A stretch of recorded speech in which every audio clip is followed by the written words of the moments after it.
Type ওয়ানে আমি তোমাকে আজকে 4টি সূত্র মনে রাখার ট্রিক শেখাবো।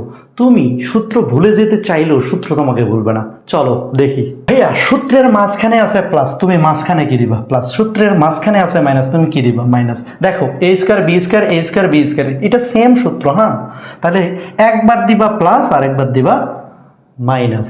আচ্ছা দেখো, এ প্লাস বি হোল স্কোয়ার এ মাইনাস বি হোল স্কোয়ার, এ স্কোয়ার বি স্কোয়ার এ স্কোয়ার বি স্কোয়ার। ভাইয়া দুইবার স্কোয়ার আছে, তুমি কি দিবা? 2ab। এখানেও দুইবার স্কোয়ার আছে, তুমি কি দিবা? 2ab। ভাইয়া মনে রাখবা, দুইবার স্কোয়ার থাকলে 2ab, হোল স্কোয়ার থাকলে 4ab। 4ab এতটুকু বুঝছো ভাইয়া তুমি?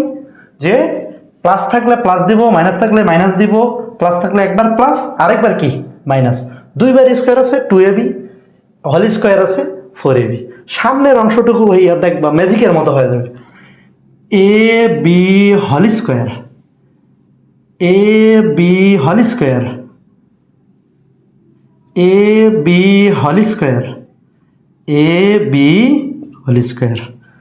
দেখো ভাইয়া, বাইরে প্লাস ভিতরে মাইনাস, বাইরে মাইনাস ভিতরে প্লাস, বাইরে প্লাস ভিতরে মাইনাস, বাইরে মাইনাস ভিতরে প্লাস। আশা করি ভাইয়া তোমার এই ট্রিকটি অনেক উপকারে লাগবে। তোমার যদি উপকারে লেগে থাকে তাহলে তুমি শেয়ার করো।